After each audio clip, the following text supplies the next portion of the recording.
राम गोपाल और शालिनी जी के शादी के लगभग 8 साल बाद उनके घर में एक लड़के का जन्म हुआ।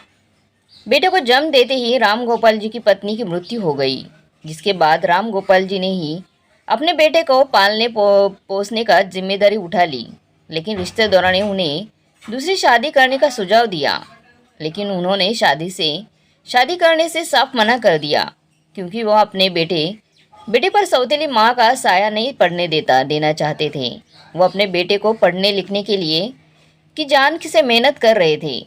एक दिन राम गोपाल जी कहीं जा रहे थे तो रास्ते में उन्हें एक लड़की मिली, जिसे वो रोता हुआ देखकर उससे पूछा कि बेटी तुम क्यों रो रही हो। तो उसने बताया कि मैं अनाथ हूँ, मेरे माता पिता की मृत्यु हो गई है और मेरे चाचा मुझे मारना चाहते हैं, मुझे बचा लीजिए।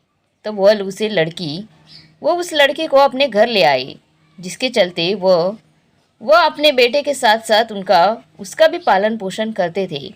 जब उनका बेटा करण छोटा था तब अक्सर राम गोपाल जी से उससे पूछते थे कि बेटा तुम बड़े होकर क्या बनना चाहते हो। तो वो कहता कि पापा मुझे एक्टर बनना है। और उसे लड़की से पूछते कि बेटी तुमको क्या बनना है, तो वह कहती कि मुझे एक डॉक्टर बनना है। उन्होंने दोनों की पढ़ाई पूरी करवाई। वह लड़की नम्रता डॉक्टर की पढ़ाई करने के लिए अमेरिका चली गई और वह वही व्यस्त हो गई। और करण करण अपनी शिक्षा पूरी करके मॉडलिंग करने लगा। इसके कुछ समय बाद वो मुंबई भी चला गया। कुछ संघर्षों के बावजूद उसे एक एड में काम मिला। धीरे धीरे करके वह एक मशहूर सुपरस्टार बन गया, जिसकी वजह से वह हर जगह जाने लगा। उसका अमीर लोगों के साथ उठना बैठना हो गया। अब राम गोपाल जी अपने घर में बिल्कुल अकेले हो गए थे, लेकिन वो किसी तरह ये सोचकर खुश रहते थे कि उनका बेटा और उनकी मुंह बोली बेटी अपनी ज़िंदगी में आगे बढ़ रहे हैं। कुछ समय बाद करण को अपने एक डायरेक्टर की बेटी से प्यार हो गया और उससे बिना अपने पिता से बताए शादी कर ली। जब ये बात उनके पिता को पता चली तो उन्हें बहुत दुख हुआ, लेकिन फिर भी उन्होंने अपनी बहू को स्वीकार कर लिया। लेकिन बहू मॉडर्न ख्यालों की थी, तो वो अपने ससुर को कुछ समझती नहीं थी, क्योंकि ससुर उसके गांव के थे और वो शहर की लड़की थी। वो गांव में रहना नहीं चाहती थी, इसीलिए वह शहर में ही अपने पति के साथ रहती थी। लेकिन धीरे धीरे वक्त बीतता गया। करण के पिता राम गोपाल जी भी अब बूढ़े हो चुके थे। उन्हें किसी सहारे की जरूरत थी, इसलिए करण ने उन्हें अपने घर ले आए, जिसके कारण करण और उसकी पत्नी सोनिया के बीच में अक्सर झगड़ा हुआ करता था कि तुम्हारे पिता की देखरेख नहीं कर पाऊंगी। इस बार से वो अक्सर परेशान रहता था और चिड़चिड़ा होता जा रहा था। वह दिन पर दिन अपने पिता से बढ़ता हो करता था। बहू को तो ठीक था, लेकिन अपना ही बेटा जब गलत बर्ताव करे तो एक पिता पर क्या बीतती है, ये वही बता सकता है। एक दिन की बात थी, उनके बेटे ने होटल में सक्सेस पार्टी थी। उस बेटे की होटल में सक्सेस पार्टी थी क्योंकि उसकी फिल्म बहुत अच्छी चल रही थी, जिसके चलते वो पार्टी करना चाहता था। इसी कारण एक होटल में वो अपने स्टाफ के लोगों को उसने बुलाया था, जिस वजह से उनके पिता भी वही गए थे। वो वही पड़े सोफे पर आकर बैठ गए। तब अचानक उनका बेटा कहता है, अरे पापा आप हमारे साथ यहाँ कहाँ बैठ गए, दिख नहीं रहा, बस 6 लोगों के लिए ही ये सोफ़ा है। आप अगर यहाँ बैठोगे तो मेरे डायरेक्टर और बाकी के लोग कहाँ बैठेंगे। करण अपने बूढ़े पिता का हाथ पकड़कर सोफे से उठाते हुए बोले। राम गोपाल जी बोले, बेटा तुमने ही कहा था कि आज पार्टी है तो सब बाहर चलकर खाना खाएंगे। क्या तुम मुझे यहाँ मेरा अपमान करने के लिए लाए हो क्या। करण राम गोपाल जी को आंखें दिखाकर दबी हुई आवाज़ में बोला, बंद कीजिए अपनी ये बकवास। वैसे भी खुद को जरा देखिए, आपकी औकात ही है क्या। मेरे डायरेक्टर और स्टाफ के सामने बैठने के आप कहाँ गंवार अनपढ़ और वह पढ़े लिखे रईस अमीर लोग हैं। आप साथ में बैठेंगे तो वह ठीक से खाना भी नहीं खाएंगे। उनके यहाँ तो आपके जैसे नौकर भी नहीं रहते हैं। अब ये पकड़िए अपनी पोती को और जब तक हम खाना नहीं खा लेते इसे संभालिए। और राम गोपाल जी बोले, तो तुम मुझे अपनी बेटी का नौकर बनाकर लाए हो यहाँ। करण आंखें लाल करते हुए बोला, तो आपको क्या लगता है कि मैं आपको यहाँ पार्टी देने के लिए लाया था? आपकी शक्ल देखिए क्या आपने। राम गोपाल जी बोले, बेटा तुम तो जानते हो मैंने सुबह से कुछ भी नहीं खाया है। अब बहुत भूख लगी है, भूख बर्दाश्त नहीं हो रही है। मुझे यही कुछ खिलाकर दे दो तो मैं यही अलग बैठकर खा लूँगा। लेकिन करण ने अपने पिता की एक नहीं सुनी और चुपचाप जाकर अपने डायरेक्टर स्टाफ और पत्नी के साथ बैठकर खाना खाने लगा। जिस बेटे का पेट भरने के लिए राम गोपाल ने न जाने कितनी ही रातें भूखे पेट गुजार दी थी, आज उसी बेटे को अपने डायरेक्टर स्टाफ के अमीर लोगों के सामने अमीरी के आगे उसने अपने इस भूखे पिता की भूख भी नहीं दिख रही थी। राम गोपाल जी पोती को खिलाने लगे थे, लेकिन सुबह से कुछ न खाने के कारण अब उनसे भूख बर्दाश्त नहीं हो रही थी। बहू ने सुबह से कुछ भी बनाया नहीं था। ये कहा कि बाबूजी आज आप होटल में ही स्वादिष्ट खाना खाएंगे। राम गोपाल जी वहाँ मौजूद खाना खाते हुए सभी लोगों को बस एक उम्मीद भरी नज़रों से देख रहे थे कि तभी एक वेटर आकर बोला, क्या वो अंकल जी क्या हुआ, किसके साथ आए हो आप? राम गोपाल जी कुछ नहीं बोले और उनकी आंखों में आंसू आ गए। अंकल जी भूख लगी है ना, मैं आपके लिए खाना लेकर आता हूँ। वो वेटर अपने मालिक से छिपकर एक प्लेट खाना राम गोपाल को दे दिया और बोला, अंकल जी जल्दी से खा लीजिए वरना मेरे लिए मुश्किल हो जाएगी। राम गोपाल जी सुबह से भूखे थे। वो खाना थोड़ी देर में वो खा गए। अब जाकर उनकी आत्मा को संतुष्टि मिली थी। तभी होटल का मालिक उनकी कॉलर पकड़कर बोला, बुढ़े शर्म नहीं आती चोरी करते हुए? राम गोपाल जी हाथ जोड़कर बोले, बेटा माफ़ कर दो, बड़ी भूख लगी थी। बुढ़े, मैंने यहाँ कोई धर्मशाला नहीं खोल रखी है। तू इसके पैसे का तेरा बाप भरेगा क्या? राम गोपाल बोले, बेटा मैं तुम्हारे पैसे दिलवा दूंगा। मेरा बेटा करण अपने स्टाफ और डायरेक्टर के साथ खाना खा रहा है। राम गोपाल जी बेटे से पैसे लेने पहुंचे तो बेटा सबके सामने उन्हें धक्का देते हुए बोला, मैं नहीं जानता इस भिखारी को, पता नहीं कहाँ कहाँ से आ जाते हैं। बेटे की बातें सुनकर राम गोपाल जी की आंखों में आंसू आ गए। वो उम्मीद भरी नज़रों से बस बेटे को देखते ही रह गए। लेकिन बेटा अपनी बीवी के साथ कार में बैठकर घर के लिए निकल गया। उस होटल का मालिक बोला, इस बुढ़े ने जो भी खाना खाया है उस पैसे के बदले इससे सारे बर्तन साफ करवाए जाए। और वह बेचारे उन बर्तनों को साफ करने लगे। आज वो फुट फुट कर रो रहे थे। तभी वो वेटर उनके सामने आकर बोला, लाइए अंकल जी मैं कर देता हूँ, मुझे माफ़ कर देना, मैं मालिक के आगे कुछ नहीं बोल पाया। राम गोपाल जी भी भीगी आंखों से बोले, बेटा तुम क्यों माफ़ी मांग रहे हो? तुमने तो इस बूढ़े का पेट भरा था, कोई पाप नहीं किया था। उस वेटर ने राम गोपाल जी को एक तरफ हटाया और सारे बर्तन साफ किए। बाबूजी अब आप घर जाइए, मैं मालिक को बोल दूंगा। राम गोपाल जी वेटर के सर पर हाथ रखकर बोले, आशीर्वाद देते हुए बोले, भगवान तुम्हें इतना बड़ा आदमी बनो ताकि तुम अपने माँ बाप का नाम हर जगह रोशन करो। इतना कहकर वो दुखी मन से घर की तरफ चल दिए। राम गोपाल जी की हालत देखकर उस वेटर को भी आंखों में आंसू आ गए थे। वो घर पहुंचे तो बेटे ने दरवाजे पर ही रोक दिया और दूर से ही बोला, खबरदार पिताजी, अगर अपने इस घर में आए तो पूरे होटल में हमारी बदनामी करा के खुशी मिल गई होगी आपको। सब लोग कैसे देख रहे थे तुम्हें। अब इस घर में आपकी कोई जगह नहीं है। राम गोपाल जी हाथ जोड़कर बोले, अरे बेटा, पर बेटा मैं कहाँ जाऊँगा?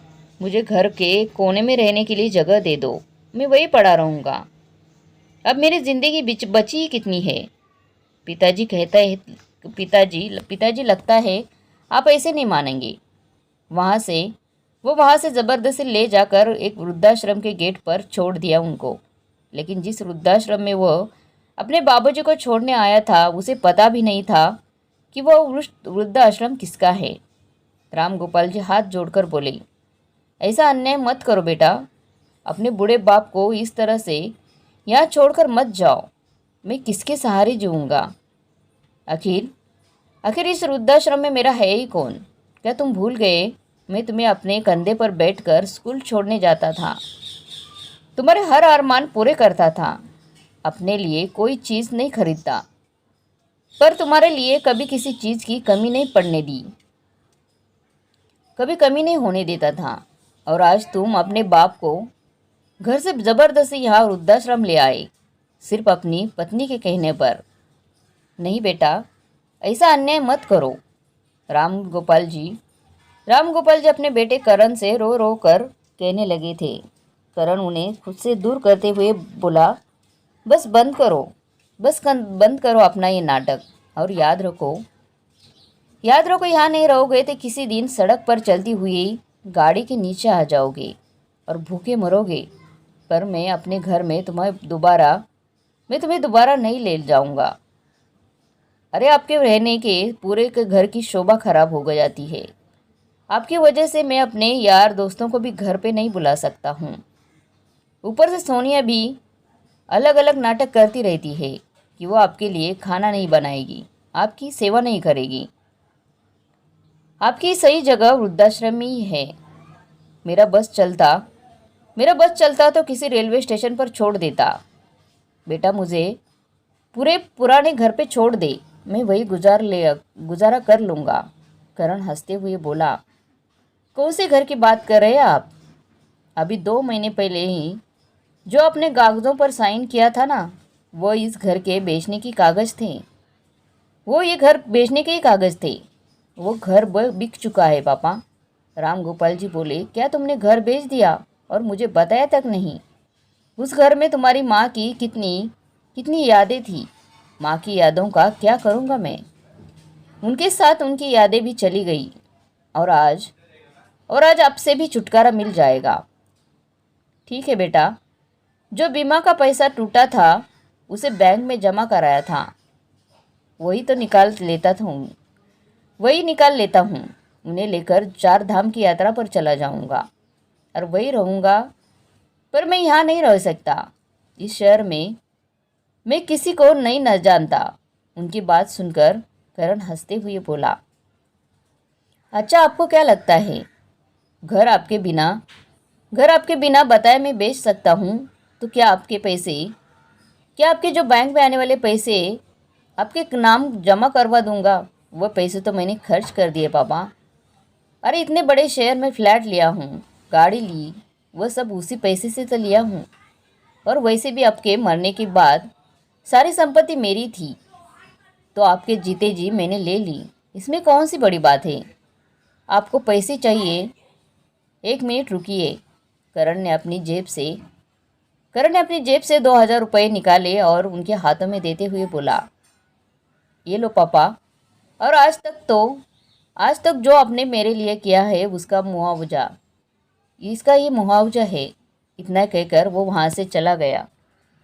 राम गोपाल जी अपने बेटे को जाते हुए देख रहे थे और सोच रहे थे, क्या इसी दिन के लिए ईश्वर ने मुझे बेटा दिया था? शायद मैंने ही कुछ पाप किए थे जो मेरा बेटा ऐसा है। इतना सोचते सोचते वो आश्रम के दरवाजे पर जाकर गिर पड़े। अचानक गिरने की आवाज़ से आश्रम के अंदर से कुछ लोग भागते हुए आए। तब तक करण की गाड़ी वहाँ से जा चुकी थी। सबने उन्हें वृद्धाश्रम अंदर ले गए। जब रजिस्टर पर जब देखा तो वहाँ बस राम गोपाल जी का नाम लिखा था। वो लाने वाले का नाम कोई नाम पता नहीं था। उन्हें डॉक्टर से दिखाया गया। टेंशन की वजह से उन्हें दिल का दौरा पड़ा था। वक्त डॉक्टर के इलाज से राम गोपाल जी अब बिस्तर पर ही पड़े रहते थे। बड़ी मुश्किल से वो थोड़ा ठीक हुए थे। ऐसे ही 6 महीने बीत गए। 6 महीने बीतने के बाद एक दिन वृद्धाश्रम की मालकिन विदेश से लौटी थी, जो इस वृद्धाश्रम को चलाती है। उसके आते ही आश्रम के मैनेजर ने कहा, मैडम आप छुट्टी पर थी। इस बीच में कई आदमी अपने बूढ़े पिता को यहाँ छोड़कर गए हैं। उनकी हालत बहुत ही खराब थी और आज तक इन्हें देखने के लिए या उनका हालचाल पूछने के लिए कोई भी नहीं आया है। परेशानी की ये बात है कि एक बूढ़े अंकल कुछ बताते नहीं है। अब क्या करें? इतने दिन बिना किसी परिचय के कैसे किसी को यहाँ रख सकते हैं? कोई तो हो उनकी गारंटी लेने वाला। नम्रता बोली, क्या बूढ़े पिता को यहाँ कोई रात में छोड़ गया और खोज खबर भी लेने नहीं आया? अरे कैसे निर्दयी बच्चे होंगे जो अपने पिता को अंधेरे में छोड़ गए।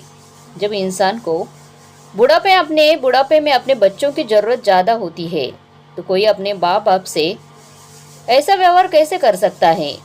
कि कहाँ से आए हैं, क्या नाम है, जिससे कि उनका पता लग जाए, जिससे उनका पता लग जा सके। नम्रता ने पूछा, नहीं मैडम जी, हम सब ने बहुत कोशिश की पर बूढ़े अंकल कुछ कहते ही नहीं। बस कभी कभी मुंह से बिट्टो शब्द निकालते हैं, पर हमारे तो कुछ पल्ले नहीं पड़ता है। नम्रता बोली, बिट्टो शब्द ही सुनते ही नम्रता के दिमाग में न मानो किसी ने जोर की घंटी बजाई हो और उसे कुछ याद दिलाने की कोशिश कर रही हो कि कहीं ये वो तो नहीं है, जल्दी से मुझे ले चलो। नम्रता भागती हुई कमरे में इधर उधर उन्हें ढूंढने लगी और जब वह एक कमरे में पहुंची जहाँ राम गोपाल जी थे। उनका सही है देखकर वो अंदर तक खिल गई, क्योंकि वो एकदम जर्जर मांसहीन आदमी हो गए थे। उनकी खाल हड्डियों से अलग लटक रही थी। उन्हें देखते ही उनका दिल जोर से धड़कने लगा और उसके मुंह से निकला, हाँ यह तो ये वही है, पर इतनी जर्जर और नाजुक हालत में इन्हें कुछ खाने को दिया है कि नहीं दिया है? इन्हें नमक वाली दलिया बहुत पसंद है। जल्दी से दलिया में दही डालकर ले आओ। और ये क्या है? अभी तो ग्लूकोज भी नहीं चढ़ाया इनको। ग्लूकोज चढ़ाओ ताकि थोड़ी ताकत मिले। फिर नम्रता उन्हें अपने हाथों से चम्मच से खिलाने लगी। उनकी आंखों में आंसू आ गए और वो याद करने लगी वह दिन जब वह दूसरे शहर के नज़दीक एक गांव में रहती थी और शहर में इनका घर था। घर के बगल में एक छोटा सा होटल था और वह वही काम करके अपने बेटे का पालन पोषण करते थे। बेचारे किसी तरह अपने हाथों से खाना बनाते और करण का पेट भरते थे। और एक दिन जब वह मुझे लेकर अपने घर आए तो इस बात पर करण गुस्सा हो गया था और अपने पिताजी से कहता है कि आप मेरे पिता हैं, तो इस लड़की को अपने साथ क्यों लेकर आए हो? तो इस बात पर राम गोपाल जी कहते हैं कि भगवान ने तुम्हारे देखभाल के लिए धरती पर मुझे भेजा है, पर इस बच्ची के लिए शायद कोई नहीं है। धीरे धीरे नम्रता और राम गोपाल जी का एक रिश्ता बनने लगा था और उनके रिश्ते के कारण करण बिल्कुल भी खुश नहीं होता था। वो नम्रता को बिल्कुल पसंद नहीं करता था। राम गोपाल जी दोनों का बहुत ही अच्छे से ख्याल रखते थे। दिन बीतते गए। राम गोपाल जी दोनों से पूछते थे कि बिट्टो, मतलब नम्रता से, तुम्हें क्या बनना है? तो वो कहती मुझे डॉक्टर बनना है। और करण से पूछते तुम्हें क्या बनना है? तो वो कहता कि मुझे एक्टर बनना है। इस बात पर राम गोपाल जी बहुत खुश होते हैं और कहते हैं, अच्छी बात है बिट्टो, पढ़ लिख कर डॉक्टर बनेगी तो बुढ़ापे में जब मैं बीमार हो जाऊंगा तो हमारा इलाज करेगी। और और तुम एक एक्टर बनोगे तो हमारा भी मनोरंजन हो जाएगा। राम गोपाल जी कहते कहते हंसने लगे और दोनों के सिर पर हाथ रखते हुए कहा, जो तुम चाहते हो वो जरूर पूरा हो जाएगा और तुम दोनों अपने अपने लक्ष्य को प्राप्त करो। और अभी अब तुम दोनों को खूब पढ़ाई करनी है और मेहनत करके तुम्हें अपना लक्ष्य प्राप्त करना है। राम गोपाल जी कहते हैं कि करण, अगर तुम एक्टर बन गए तो क्या मेरी देखभाल करोगे? तो इस बात पर करण कहता है कि आप तो नम्रता से ज़्यादा प्यार करते हैं, तो यही आपकी देखभाल करेगी। इस पर राम गोपाल जी अपने बेटे को समझाने लगे, बेटा ऐसा नहीं कहते हैं, ये गलत बात होती है। मैं तुम दोनों से ही बहुत प्यार करता हूँ। राम गोपाल जी भी समझते थे, आखिर वो भी एक बच्चा ही तो था। वक्त ऐसे ही बीतता गया। दिनों दिन नम्रता होशियार होती गई और हर साल में अपने क्लास में फर्स्ट आने लगी और शिक्षकों की शाबाशी से मिलने से उसका हौसला और भी बढ़ता गया। ऐसे एक दिन डॉक्टर की पढ़ाई के लिए वो अमेरिका चली और वो पढ़ने के लिए जाने लगी तो उस दिन नम्रता राम गोपाल जी से लिपट कर बहुत रोई और बोली, पापा मैं अनाथ तो जरूर थी पर आपकी वजह से मुझे कभी माँ बाप की कमी महसूस नहीं हुई। वह मैं आपके बिना कैसे रहूँगी? करण गुस्से में बोला, जैसे अनाथ बच्चे रहते वैसे ही रहोगी और ये तुम्हारे पिता नहीं है। राम गोपाल जी करण से बोले, बेटा तुम्हारे मन में इतनी कड़वाहट कहाँ से आ गई है? खैर छोड़ो बेटा, नम्रता यहाँ रहोगी तो डॉक्टर की कैसे बनोगी? थोड़े ही समय की बात है, जब तुम डॉक्टर बन जाओगी तो हम सब एक साथ रहेंगे। आंखों में आंसू लिए हुए नम्रता चली गई डॉक्टर की पढ़ाई में। वो इतनी व्यस्त हो गई कि वहाँ आना जाना उसका कम हो गया। देखते ही देखते 4-5 साल गुजर गए। एक एक दिन उसे पता चला कि करण वह घर खाली करके पापा के साथ मुंबई चला गया, तो उसे बहुत सदमा लगा। फिर 2 साल बाद जब उसे डॉक्टर की डिग्री मिली तो उसने राम गोपाल जी को बहुत याद किया। नम्रता ने उन्हें ढूंढने की भी बहुत कोशिश की, लेकिन किसी को भी घर का पता ठाव ठिकाना नहीं था, जिसके कारण से वह नहीं मिल पाई थी। अचानक से मैनेजर की आवाज़ से नम्रता की अतीत से वो वर्तमान में आ गई। मैडम मैडम, मीनू ने खाना खा लिया है, अब आप अपने केबिन में जा सकती हैं, मैं देख लूँगी। नम्रता बोले, आज इतने साल बाद ये मेरे सामने इस हाल में है। वह धीरे से राम गोपाल जी के कान के पास जाकर बोली, पापा पापा देखो, आपकी अच्छी इच्छा थी ना कि मैं डॉक्टर बनूं, देखो आपकी बिट्टो डॉक्टर बन गई है। अब मैं आपको दवाई दूंगी तो आप बिल्कुल ठीक हो जाएंगे।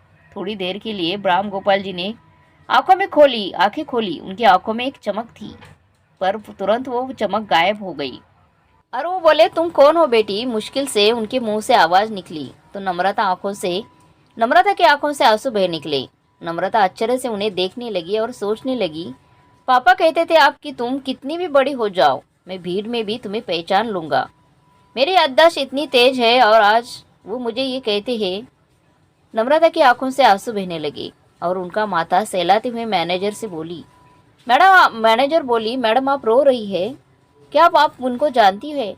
नम्रता धीरे से बोली, हाँ जानती हूँ, इनका बहुत बड़ा कर्ज है मुझ पर। किसी अनाथ को दुनिया की भीड़ में जीना कैसा है इन्होंने सिखाया। नम्रता ने खुद को संभाला और उसने मैनेजर से बोली, तुम फॉर्म पर उनके रिश्तेदारों की जगह मेरा नाम लिख दो और इन्हें यहाँ से स्पेशल रूम में शिफ्ट करो और जो भी खर्चा आएगा मुझे बता देना। इतना कहते हुए रोते हुए वो वहाँ से चली गई। वह आज घर देर से पहुँची।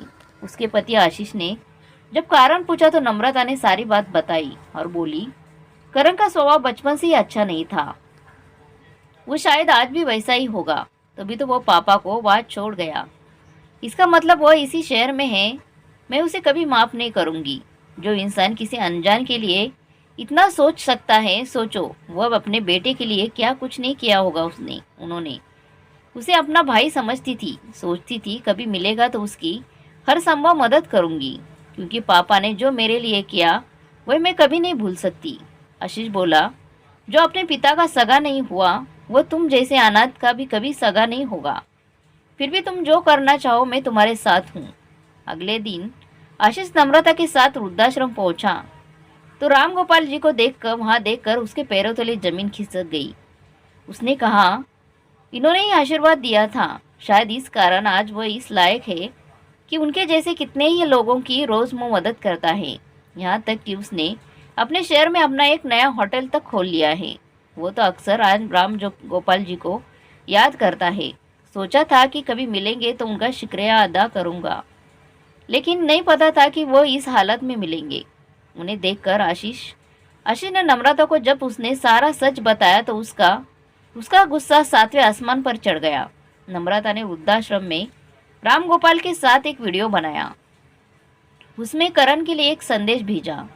करण, शायद तुम्हें याद नहीं, जो तुम्हारे घर में एक बिट्टो नाम की लड़की आई थी। पापा की सारी जिम्मेदारी अब मैं उठाना चाहती हूँ, बस तुम्हारी मंजूरी चाहिए। अगर तुम मुझसे मिल सको तो मुझे बहुत अच्छा लगेगा। नम्रता ने जाल फैलाया और करण उसमें फंस गया। एक दिन करण की पत्नी बोली, सुनो जरा देखो तो ये ससुर जी के साथ लड़की कौन है जो आपका नाम लेकर उनको ढूंढ रही है। करण पहले तो घबराया, फिर नम्रता की बात सुनकर बोला, अच्छा तो ये सच में डॉक्टर बन गई। पापा ने इस लड़की के लिए मुझ पर भी ध्यान नहीं दिया था। वो तो मेरी किस्मत थी कि मैं एक्टर बन गया। सोनिया बोली, सोचो इतनी बड़ी डॉक्टर है, हमारे कितनी मदद कर सकती है, और अच्छा है पापा जी का सारा खर्चा वो उठा रही है। जाकर उससे बोलो कि बाबूजी ने जो भी किया है उसका मुआवजा दे दो। करण अपनी पत्नी की बातों में आकर वृद्धाश्रम पहुंच गया। उसे वहां देखकर नम्रता रहती है कि तुम आज भी नहीं बदले करण। आज भी तुम्हारे चेहरे पर गुस्सा और जलन की भावना साफ दिखाई दे रही है। मुझे तुमसे बस एक शिकायत है, आखिर तुमने पापा जी के साथ ऐसा व्यवहार क्यों किया? राम गोपाल जी ने जैसे ही करण को देखा उनके शरीर में हलचल सी होने लगी। नम्रता बोली, इतने दिनों से ये जिंदा लाश की तरह थे। तुम्हें देखते ही उनके शरीर में जैसे जान आ गई है, और तुम इन्हें ऐसे ही यहाँ अकेले छोड़कर चले गए। कोई अपने पिता के साथ ऐसा कर सकता है क्या? करण बोला, तुम्हारे पास क्या सबूत है कि मैं इन्हें छोड़कर गया? तुम खुद कहती हो कि उन्होंने तुम्हारे लिए बहुत कुछ किया है, तो करो इस बूढ़े की सेवा। लाचार बूढ़े की कोई जिम्मेदारी नहीं ले सकता है। नम्रता बोली, आज अपने पैरों पर खड़े हो गए तो क्या ये तुम्हारे लिए लाचार हो गए? तुमने उनसे सारे पैसे हड़प कर उन्हें यहाँ छोड़ दिया। उनके पास तो इतना था कि तुम उनकी जिम्मेदारी नहीं भी उठाते तब भी वह आराम से अपना जीवन यापन कर सकते थे, पर नहीं, तुमने तो उन्हें कहीं का नहीं छोड़ा है। करण हकलाते हुए बोला, तुम कहना क्या चाहती हो? नम्रता, मैंने उनके साथ धोखा किया है, यह सब बताने के लिए तुम मुझे यहाँ बुलाई हो क्या? और किया भी है तो क्या कर लोगी तुम? तभी आशीष आया और बोला, भाई साहब, हम तो कुछ नहीं करेंगे, परंतु पुलिस वाले और संस्था वाले आपके साथ कर सकते हैं। करण ने कहा, मेरे बाप की नेकी के बदले तुमने ये किया नहीं, ये बताने के लिए बुलाया था कि आज तुमने अपने पिता के साथ गलत किया है। कल को तुम्हारा बेटा भी तुम्हारे साथ यही करेगा, क्योंकि वह क्या है, सारी दुनिया तुम्हें देख रही है। करण को लाइव वीडियो टीवी पर दिखाया जा रहा था। करण ने झट से अपना चेहरा छुपा लिया। अरे आखिर बच्चे ऐसे काम करते ही क्यों हैं कि उन्हें दुनिया के सामने चेहरा और अपना नाम छुपाने की जरूरत पड़े? और तुम क्या जानो माँ बाप का ना होना क्या होता है? हम जैसे अनाथों से पूछो, जो तरसते हैं कि हमारा भी कोई अपना होता, किसी से कुछ रिश्ता होता। नम्रता के एक एक शब्द करण के दिल को चीरते हुए उसकी नजरें झुक गई थी और वो बोली, मैं बस ये संदेश देना चाहती ही थी कि आज तुम अपने माता पिता के सगे नहीं हुए, तुम्हारा भी कोई नहीं सगा होगा, क्योंकि जो अपने माँ बाप का सगा न हुआ और अपने बेटे का सगा कैसे हो सकता है? नम्रता ने पुलिस के सामने राम गोपाल जी की देखभाल की जिम्मेदारी उठाई और करण को उनके हर रिश्ते से आज़ाद कर दिया। पिता के साथ धोखाधड़ी करने के कारण करण को 1 साल बाद जब घर लौट कर आया तो हफ्तों तक सो नहीं पाया। उसने अपने पिता की सारी संपत्ति वृद्धाश्रम के नाम करने का फैसला कर लिया। सोने ने बहुत हंगामा किया, लड़ाई झगड़े किए, बाद भी वह नहीं माना। उसने अपनी पत्नी से कहा, अपने पाप का प्रायश्चित्त करूंगा और मैं नहीं चाहता कि हमारे बुढ़ापे में भी हमारा बेटा भी हमें किसी वृद्धाश्रम में रात को छोड़ आए। एक रोज राम गोपाल जी को थोड़ा होश आया तो नम्रता बोली, पापा आपने मुझे पहचाना, मैं आपकी बिट्टू। पास खड़ा आशीष भी बोला, अंकल आपने भी मुझे पहचाना क्या? आपके आशीर्वाद के कारण ही आज मैं बहुत बड़े होटल का मालिक हूँ। और आप जानते हैं, उस होटल का नाम मैंने आपके नाम पर रखा हूँ, जो आपके नाम से जाना जाता है। बेटा तुम लोग ऐसे ही तरक्की करो, मेरा आशीर्वाद हमेशा तुम दोनों के साथ रहेगा। जैसे नम्रता ने उन्हें पानी पिलाया और अपने हाथ उनके सीने पर रखा, वैसे उनकी सांस रुक गई और वो सदा के लिए भगवान के पास चले गए। तब नम्रता ने इसकी खबर करण को दी। करण वहां जाकर अपने किए की माफी मांगने लगा और जब बुखार में देने की बड़ी बात हुई तब उसने नम्रता से कहा कि मैं इस लायक नहीं हूँ कि अपने पिता को मुखाग्नि दे सकूं। मैं अब मुखाग्नि नहीं दूंगा, इसका हक तुम्हें जाता है। तुम्हें अपने पिता को अंतिम विदाई दो, मैं इस लायक ही नहीं हूँ। तब नम्रता के नाम आंखों में आंसू आ गए और अपने पापा जी की विदाई की। आंखों से अपने पापा जी की विदाई की। करण ने अपनी सारी जायदाद जो अपने पिता से हड़प कर ली थी उसे वृद्धाश्रम के नाम पर कर दिया। अब वो प्रायश्चित कर रहा था। तो दोस्तों, आपको ये कहानी कैसी लगी कमेंट बॉक्स में ज़रूर बताना। और ये वीडियो अच्छा लगा, ये कथा अच्छी लगी तो लाइक शेयर सब्सक्राइब जरूर कीजिए। धन्यवाद।